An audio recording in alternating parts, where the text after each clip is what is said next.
Hello and hey to Risping Around with Path of Exile. This time I'm going to be quickly going over my plan slash build guide for the Endless Delve event.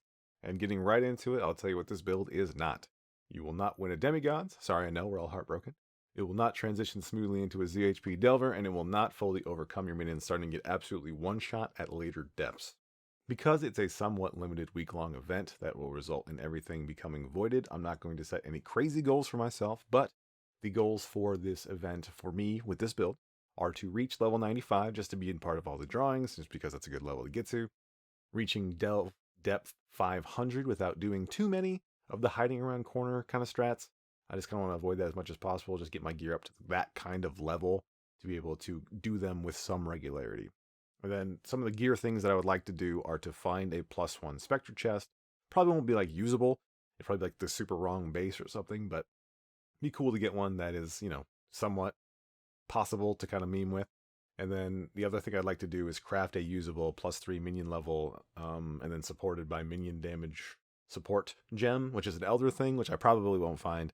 At least it'll probably be like on a pure strength base or something, what takes me a million chromatics to try to use. But it's another goal, another easy little thing to do. So with that out of the way, just get to minions, which obviously offer comparatively high damage for almost no investment, which makes them perfect for my goals, especially in the tightly packed hallways of the solo self-bound delve event. And it'll give me an option to reach the lower depths without having to sit in the corner and huck mines or spell sling, which, while very, very effective, is not what I'm looking forward to do. I want to have buttons. I want to play the game, which ironically, is not most people's opinion of minions. But with that mountain of a preamble out of the way, let's go ahead and look at the skill tree, which you've been looking at this entire time. The skill tree is extremely straightforward. We just take all the minion nodes, all the damage nodes that minions get, pretty much have them, with some exceptions obviously being like just the travel nodes of the starting classes, and then just kind of the spiritual aid one, which we don't necessarily need and probably won't use. So that's what we're going to do for there. The defenses that we're kind of layering on are going to be block. We're going to abuse Bone Offering at some point, and the amazing shield that is Remnant of Empires.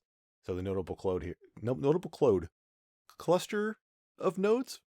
I don't know what I was trying to say. Apologies. Go ahead and grab this, and then there's also a good, I think, like 86%, something like that. I think I nailed it in 23 points of life here. Those will be the first to go if you do need to sort of invest into minion defense. But again, we'll probably die before our minions, especially our Spectres, which I'll talk about in just a bit. But that is the straightforward skill tree. This is only level 83. I'll probably pump in a tree that has 95 points because that's my end goal. So it'll be down in the description. Don't worry about that. But the Ascendancy itself, we're going to go ahead and just kind of speed run directly to the +2 node. At levels 33, we take Mindless Aggression, at 55, Unnatural Strength. Then from there, it kind of gets to choice of the taster. If you still need resists and kind of want a little bit of damage, this is a no-nonsense node, and because it's only a 2-pointer, we'll be able to kind of get out of that for 10 points. That'll be no big deal. The other thing I would like to go for is Bone Barrier, because I do want that Bone Armor skill to kind of protect my lads. The additional physical damage reduction is going to be great because I'm going to be in there. 20% more maximum life will keep the zombies alive. They'll keep the scalies alive. It'll keep everybody alive. It'll be great. And then, obviously, Mistress of Sacrifice, if we want to be abusing Bone Offering at some of the later depths. And that's sort of just choice of the taster. This is probably what mine will look like. I don't want to completely discount Commander of Darkness, but we'll go ahead and leave the corpse stuff to the demigod winners. That'll go ahead and bring us to the items, which we can't really, plan on having anything. We don't even have a crafting bench or anything like that, so it's going to be pretty much pure random when it comes to the final items of the build. However, the items we do have control over are going to be the starting items. As the witch, we get the wand, the dagger, the staff, the claw, and the shield. So we get everything basically we need, plus extras to help level gems in our weapon swap. And I think I'll make a mule character to at least get an extra shield. And if we get the 40 extra wisdoms, that'll be nice too, just so we can just buy anything that we want to as far as skill gems for the entirety of the run. But you do as you see fit. We'd like to Vaal our shield eventually, as it's a big part of our character's survivability. So having, as many of those and as few characters as possible will be great, which is why I'm choosing a shield character for the first mule.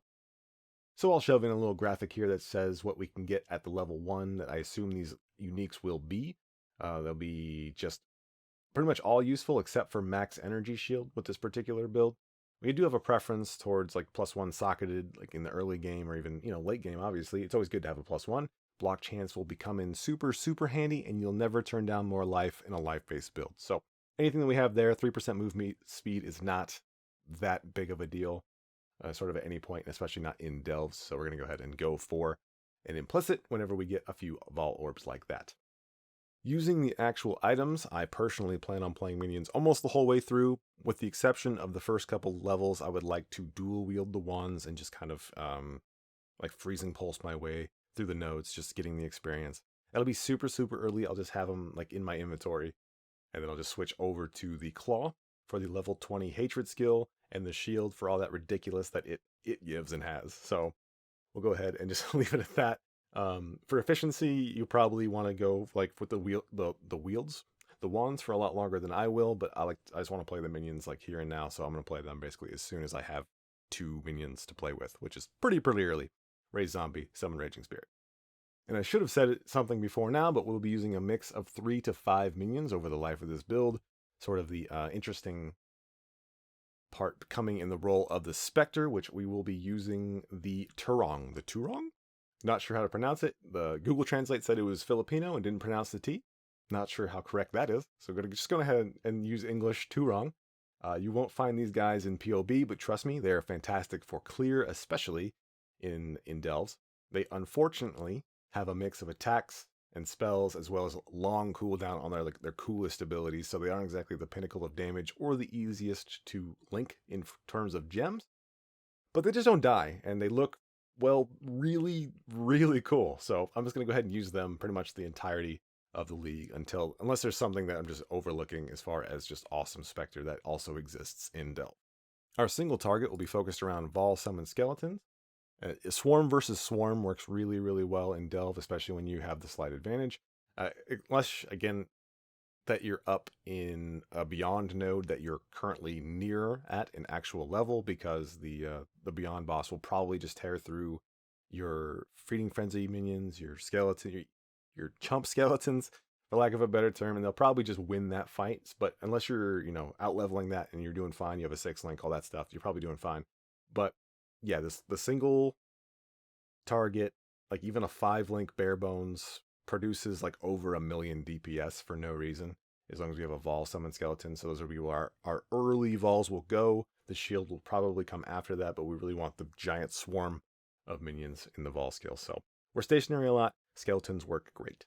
Of course, we don't want to forget about zombies, which are a great way to fit feeding frenzy into the particular build. 10% more damage and then some attack and move speed for the rest of our guys. They'll die if they're kind of only linked in like 2 things, especially as you get down in the deeper delves.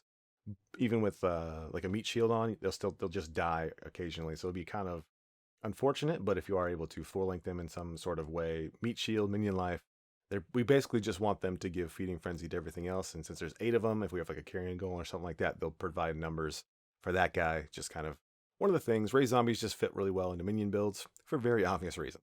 And of course, the carrion golem itself, I'm just kind of thinking about like a 1 or 2 thing. This is probably the minion that will get cut from my build.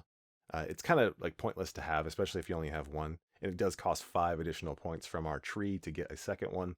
So we can look into that if we want, but more than likely we just won't have this. I kind of wanted to consider what I could do with feeding frenzy on them, especially if we have 2 of them. Multi-strike will hit a lot of things and probably have really good uptime, while having probably a little bit better survivability for the minions that are going to give feeding frenzy, as well as giving a non-insignificant buff for the skeletons for our single target. So it is something to kind of consider, and they are being considered right now for this particular skeletons, which I think is a 5 link on that, but don't worry about that too much.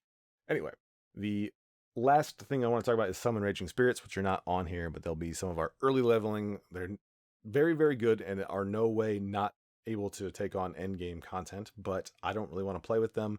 I would rather have just like buff my targets and not have to cast a bunch of raging spirits, even if I get some crazy like unleash stuff going and all that fun stuff that people do with summon raging spirits these days. It's just not for me. I'd rather just have all the guys kind of pile in and us take on the swarm be swarm mentality. So getting to the actual Spectre themselves, I'll go ahead and lace in some footage here. You can grab the Turong just about anywhere in delve, but you have to get the actual corpse of it. You can't just go to a zone and like desecrate until you find it, because it'll basically never show up. But even in some of the lowest possible depths, it might change because of how the delve scaling will work. The first 70 levels are 1 through 70 equal to the depth of the monster level, which is not normally how it works, so maybe you'll have to go down to like 30 to find these guys, but unlikely. They'll probably show up in the first couple zones. There's usually only like one, though, in those zones, so they can be kind of tricky to find, especially because they look a lot like a Gorgol Alpha. The Turongs, the ones that we want, are the smaller, less spiky ones of those guys. They look like a Displacer Beast, if you know what that is. They're the kind of long boys with the tails that do shoot the fireballs at you in a single line, and one that explodes really big, and it's really, really cool. But my recommendation for that, of course, is to get the one, complete the node and all that, and then exit to character select or the mine itself, and then just desecrate on the ground of the mine encampment, and get the rest of the ones that you can do, assuming you can get like 2 or 3 or 4 under different circumstances and stuff like that. But anything like that, I just wanted to show you guys how to get it, and these are the guys that I'm really, really looking forward to. I'll probably give you as a short little example of a T16 or T15 type node, and then just go ahead and leave you off. But good luck.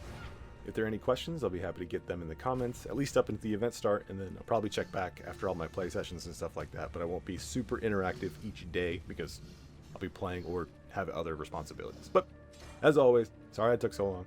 Thanks for watching. Thanks for listening. Be safe, guys.